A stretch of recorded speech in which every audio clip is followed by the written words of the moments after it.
Dear Esther, I sometimes feel as if I've given birth to this island. Somewhere between the longitude and latitude, a split opened up, and it beached remotely here. No matter how hard I correlate, it remains a singularity, an alpha point in my life that refuses all hypothesis. I return each time leaving fresh markers that I hope, in the full glare of my hopelessness, will have blossomed into fresh insight in the interim.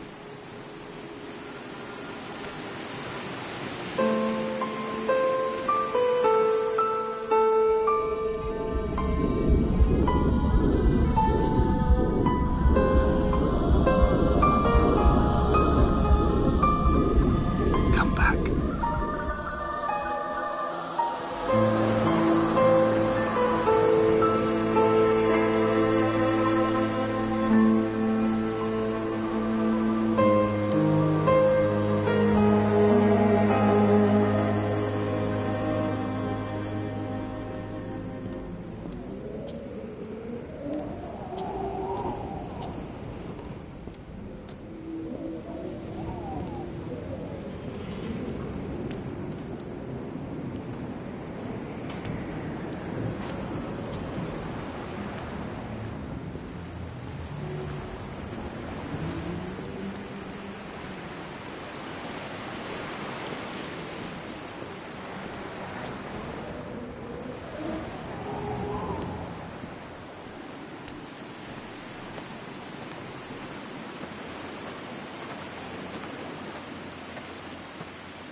Donnelly reported the legend of the hermit, a holy man who sought solitude in its most pure form.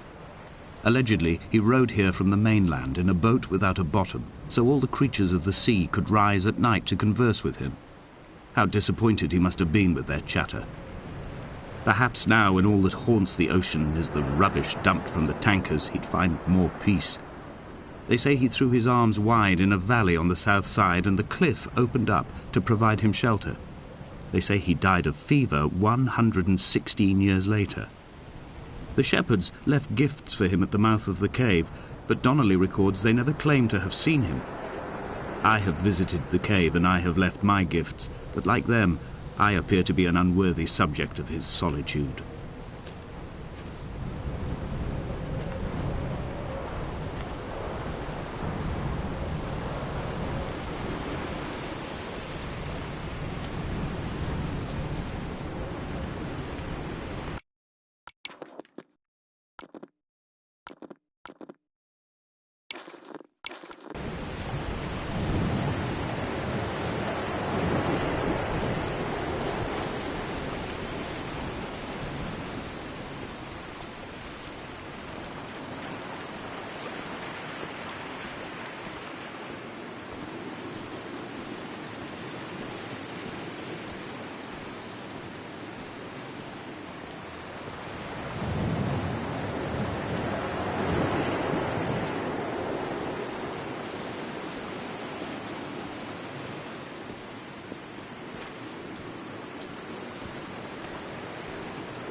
When you were born, your mother told me, a hush fell over the delivery room.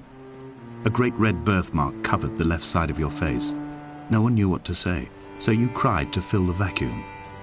I always admired you for that you cried to fill whatever vacuum you found. I began to manufacture vacuums just to enable you to deploy your talent. The birthmark faded by the time you were 6 and had gone completely by the time we met, but your fascination with the empty and its cure remained.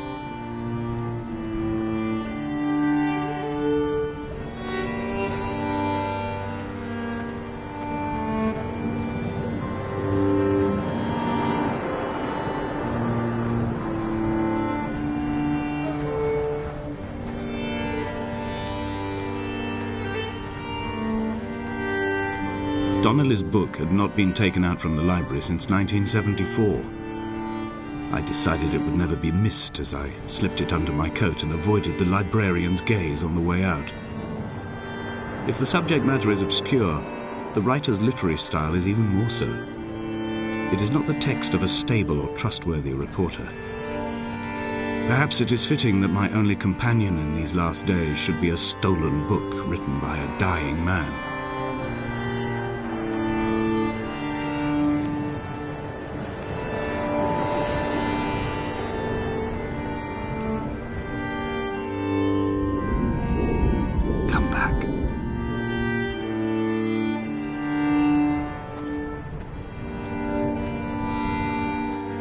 When someone had died or was dying, or was so ill they gave up what little hope they could sacrifice, they cut parallel lines into the cliff, exposing the white chalk beneath. You could see them from the mainland or the fishing boats, and know to send aid or impose a cordon of protection, and wait a generation until whatever pestilence stalked the cliff paths died along with its hosts. My lines are just for this: to keep any would-be rescuers at bay. The infection is not simply of the flesh.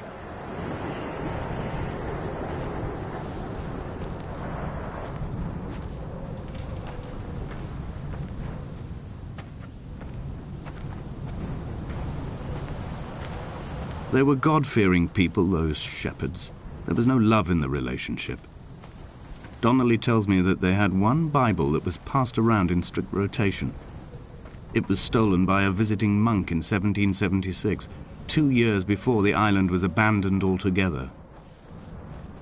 In the interim, I wonder, did they assign chapter and verse to the stones and grasses, marking the geography with a superimposed significance that they could actually walk the Bible and inhabit its contradictions?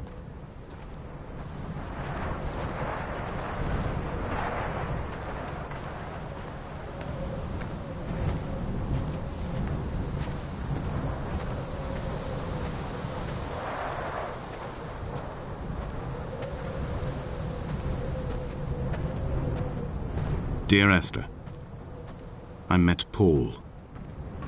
I made my own little pilgrimage. My Damascus, a small semi-detached on the outskirts of Wolverhampton. We drank coffee in his kitchen and tried to connect to one another. Although he knew I hadn't come in search of an apology, reason or retribution, he still spiraled in panic, thrown high and lucid by his own dented bonnet. Responsibility had made him old. Like us, he'd already passed beyond any conceivable boundary of life. I find myself increasingly unable to find that point where the hermit ends and Paul and I begin. We are woven into a sodden blanket, stuffed into the bottom of a boat to stop the leak and hold back the ocean. My neck aches from staring up at the aerial. It mirrors the dull throb in my gut where I am sure I've begun to form another stone. In my dreams, it forms into a perfect representation of Lot's wife, head over her shoulder, staring along the motorway at the approaching traffic in a vacuum of fatalistic calm.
He still maintains he wasn't drunk, but tired.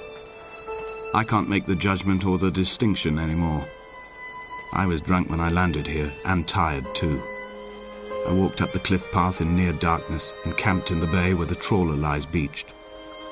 It was only at dawn that I saw the bothy and decided to make my temporary lodgings there. I was expecting just the aerial and a transmitter stashed in a weatherproof box somewhere on the mount. It had an air of uneasy permanence to it. Like all the other buildings here, erosion seems to have evaded it completely.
Dear Esther, I have now driven the stretch of the M5 between Exeter and Bristol over 21 times. But although I have all the reports and all the witnesses and have cross-referenced them within a millimetre using my ordnance survey maps, I simply cannot find the location. You'd think there would be marks to serve as some evidence. It's somewhere between the turn-off for Sanford and the welcome brake services. But although I can always see it in my rear-view mirror, I have as yet been unable to pull ashore.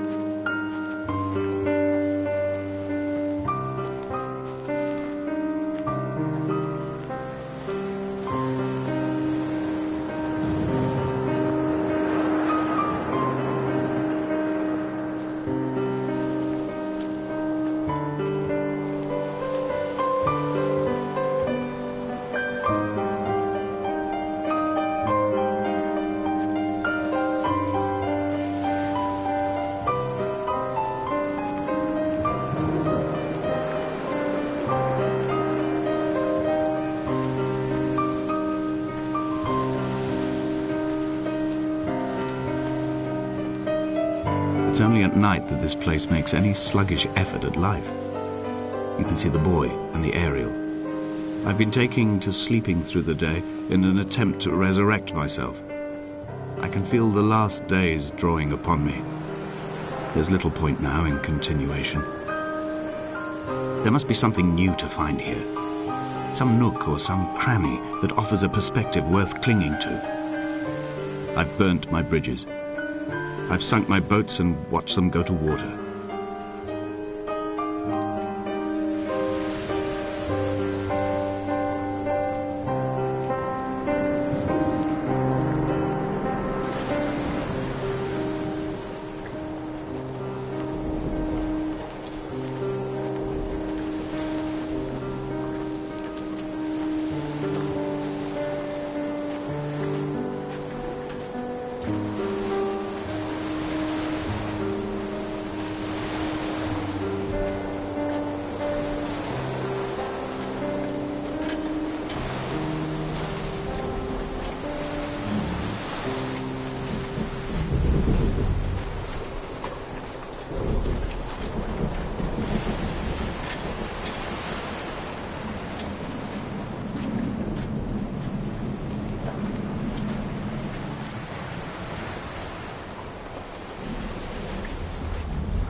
There must be a hole in the bottom of the boat. How else could new hermits have arrived?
I had kidney stones, and you visited me in the hospital.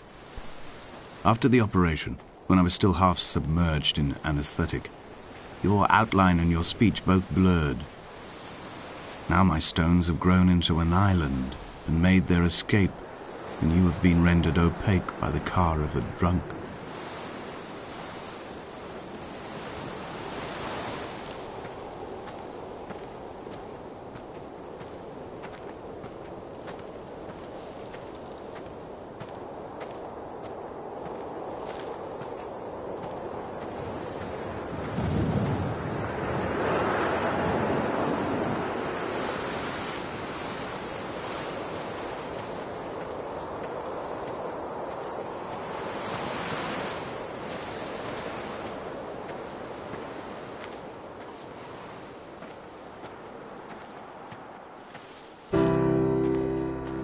Begun to climb, away from the sea and towards the centre.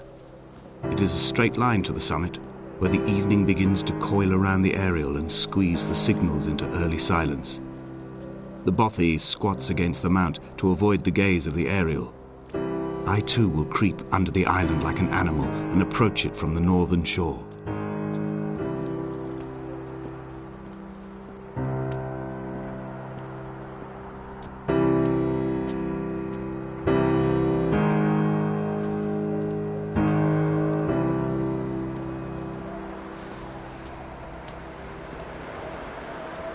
The bothy was constructed originally in the early 1700s. By then, shepherding had formalized into a career. The first habitual shepherd was a man called Jakobsen, from a lineage of migratory Scandinavians. He was not considered a man of breeding by the mainlanders. He came here every summer whilst building the bothy, hoping eventually that becoming a man of property would secure him a wife and a lineage. Donnelly records that it did not work. He caught some disease from his malcontented goats and died 2 years after completing it. There was no one to carve white lines into the cliff for him either.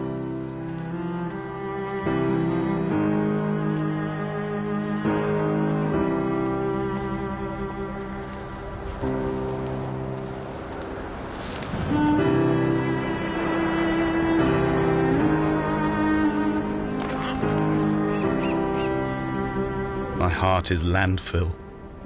These false dawns waking into the still never light. I sweat for you in the small hours and wrap my blankets into a mass. I have always heard the waves break on these lost shores, always the gulls forgotten.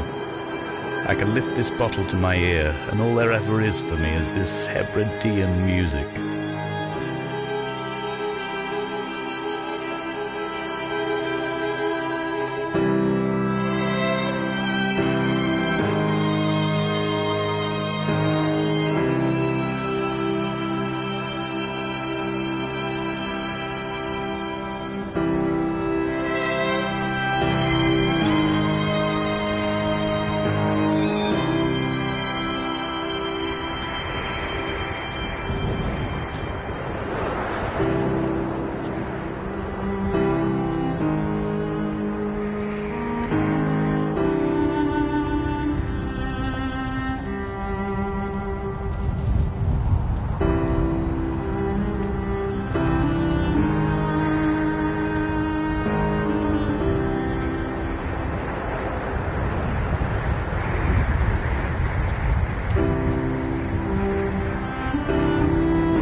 What to make of Donnelly, the laudanum and the syphilis? It is clearly not how he began, but I've been unable to discover if the former was a result of his visiting the island or the force that drove him here.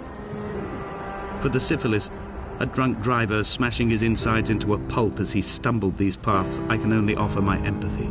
We're all victims of our age.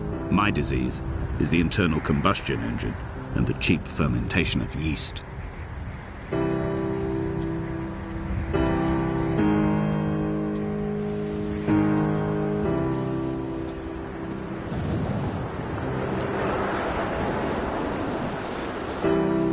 They found Jakobsen in early spring. The thaw had only just come.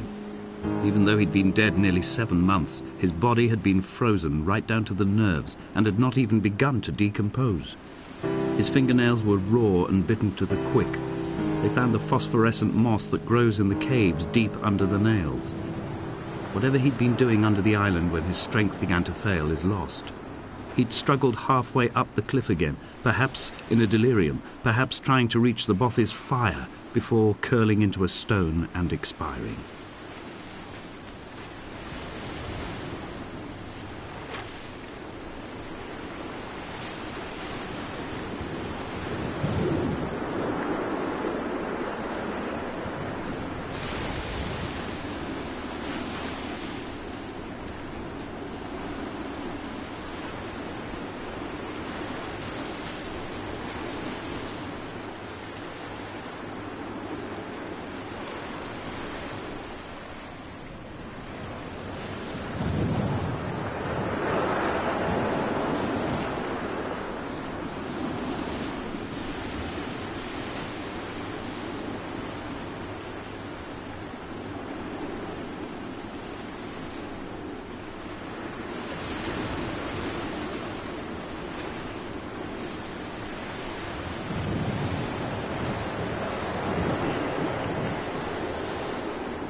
Climbing down to the caves, I slipped and fell and have injured my leg. I think the femur is broken. It is clearly infected. The skin has turned a bright, tight pink, and the pain is crashing in on waves, winter tides against my shoreline, drowning out the ache of my stones. I struggled back to the bothy to rest, but it has become clear that there is only one way this is likely to end. The medical supplies I looted from the trawler have suddenly found their purpose. They will keep me lucid for my final ascent.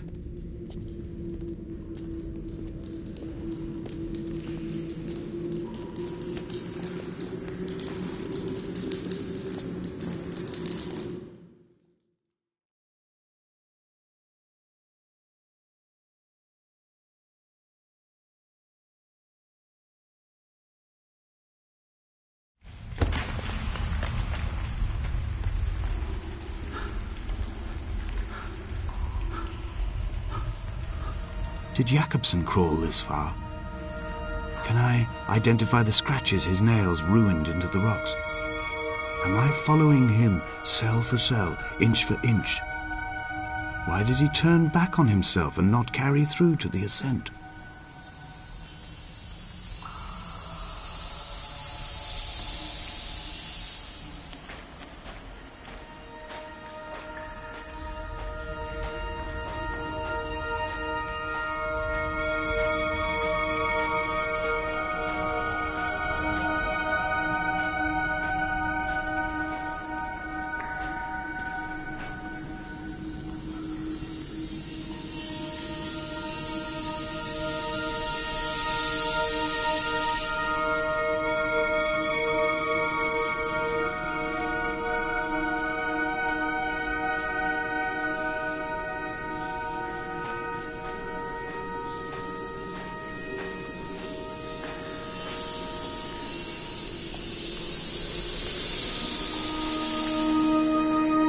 It was as if someone had taken the car and shaken it like a cocktail. The glove compartment had been opened and emptied with the ashtrays and the boot. It made for a crumpled museum, a shattered exhibition.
I'm traversing my own death throes. The infection in my leg is an oil rig that dredges black muck up from deep inside my bones.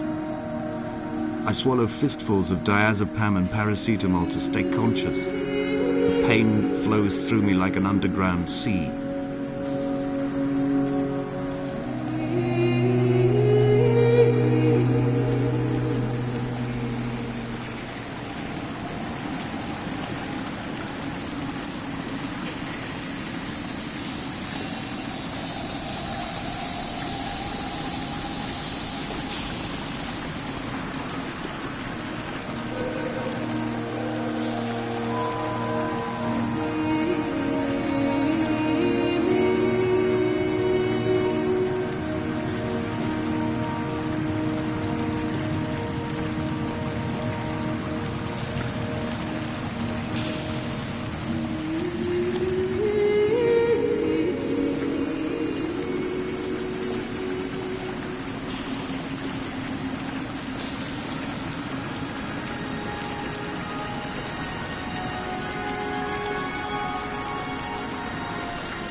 This is a drowned man's face, reflected in the moonlit waters.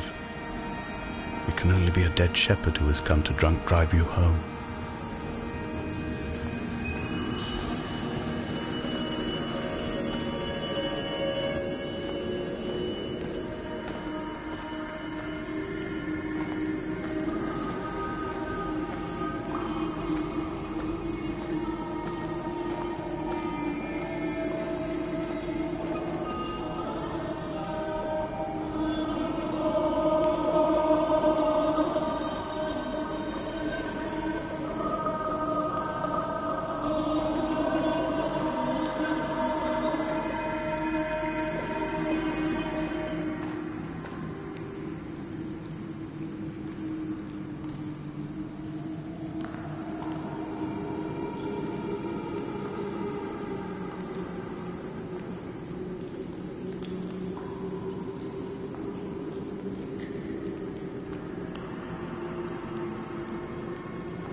wish I could have known Donnelly in this place.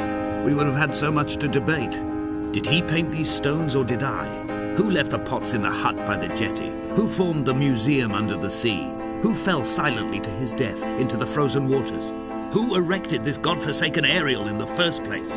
Did this whole island rise to the surface of my stomach, forcing the gulls to take flight?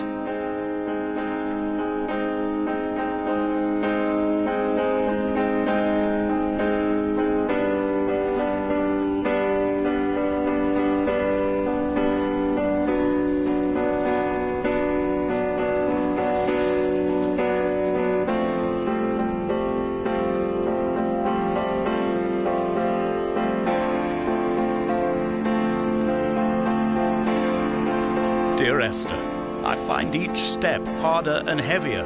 I drag Donnelly's corpse on my back across these rocks, and all I hear are his whispers of guilt, his reminders, his burnt letters, his neatly folded clothes. He tells me I was not drunk at all.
By the roadside, by the exit for Damascus, all ticking and cooled, all feathers and remorse, all of these signals routed like traffic through the circuit diagrams of our guts, those badly ridden boats torn bottomless in the swells, washing us forever ashore.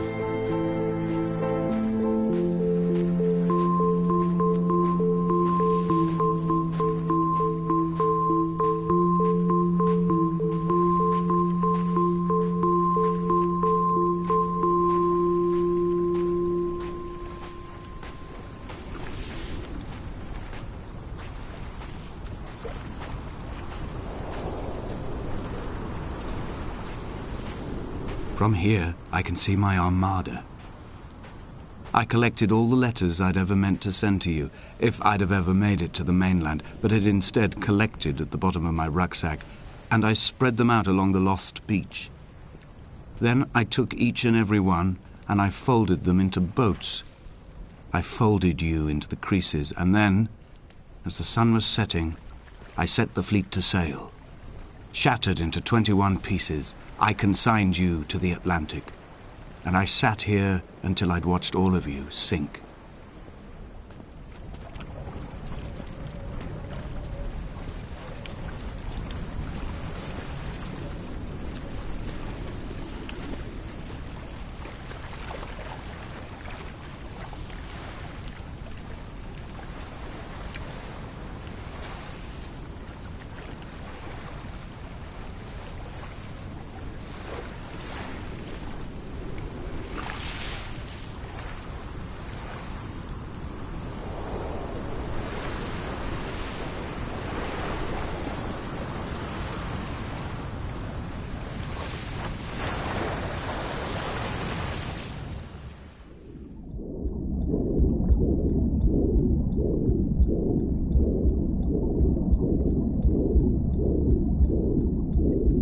Come back.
Come back.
Come back.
I will drag my leg behind me.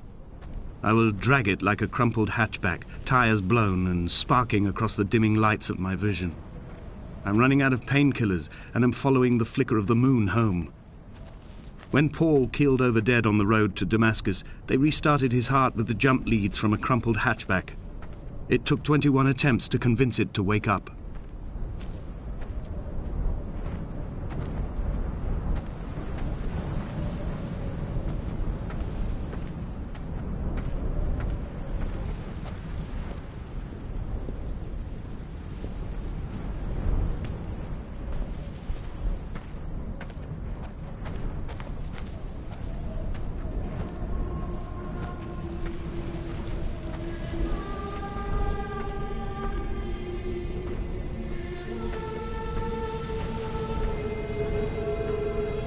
I've begun my voyage in a paper boat without a bottom. I will fly to the moon in it. I've been folded along a crease in time, a weakness in the sheet of life.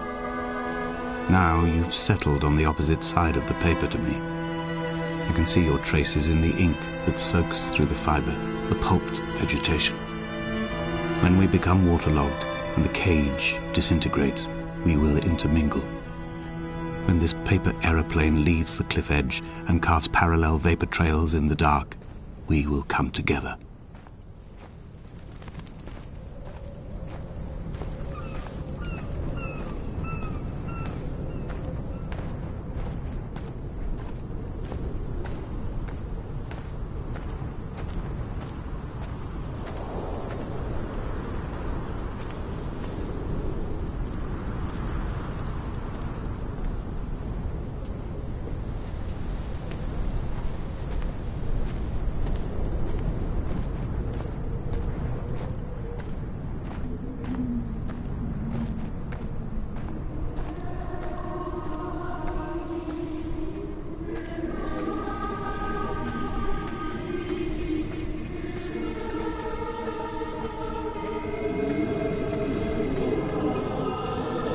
If only Donnelly had experienced this, he would have realized he was his own shoreline, as am I. Just as I am becoming this island, so he became his syphilis, retreating into the burning synapses, the stones, the infection.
The stones in my stomach will weigh me down and ensure my descent is true and straight.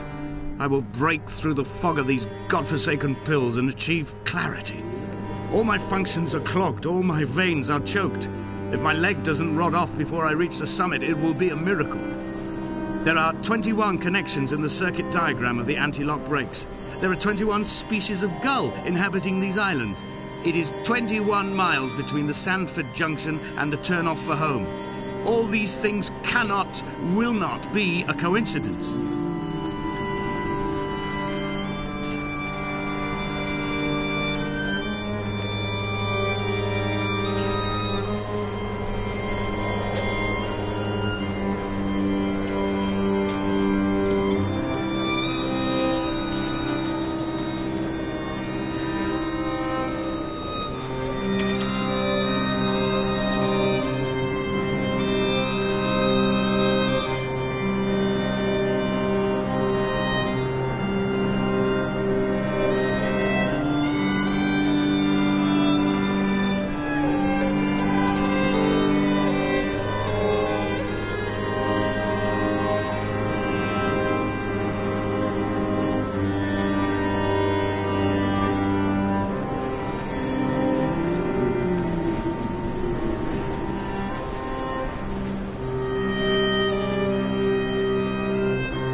Blind with panic, deaf with the roar of the caged traffic, heart stopped on the road to Damascus, Paul sat at the roadside hunched up like a gull, like a bloody gull, as useless and as doomed as a syphilitic cartographer, a dying goatherd, an infected leg, a kidney stone, blocking the traffic bound for Sandford and Exeter. He was not drunk, Esther, he was not drunk at all. All his roads and his tunnels and his paths led inevitably to this moment of impact. This is not a recorded natural condition. He should not be sat there with his chemicals and his circuit diagrams. He should not be sat there at all.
We will leave twin vapor trails in the air, white lines etched into these rocks.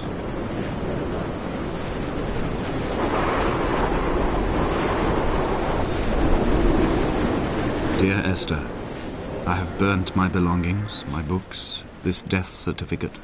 Mine will be written all across this island. Who was Jakobsen? Who remembers him? Donnelly has written of him, but who was Donnelly? Who remembers him? I have painted, carved, hewn, scored into this space all that I could draw from him. There will be another to these shores to remember me. I will rise from the ocean like an island without bottom, come together like a stone, become an aerial, a beacon, that they will not forget you. We've always been drawn here. One day the gulls will return and nest in our bones and our history. I will look to my left and see Esther Donnelly flying beside me. I will look to my right and see Paul Jakobsen flying beside me. They will leave white lines carved into the air to reach the mainland, where help will be sent.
come back.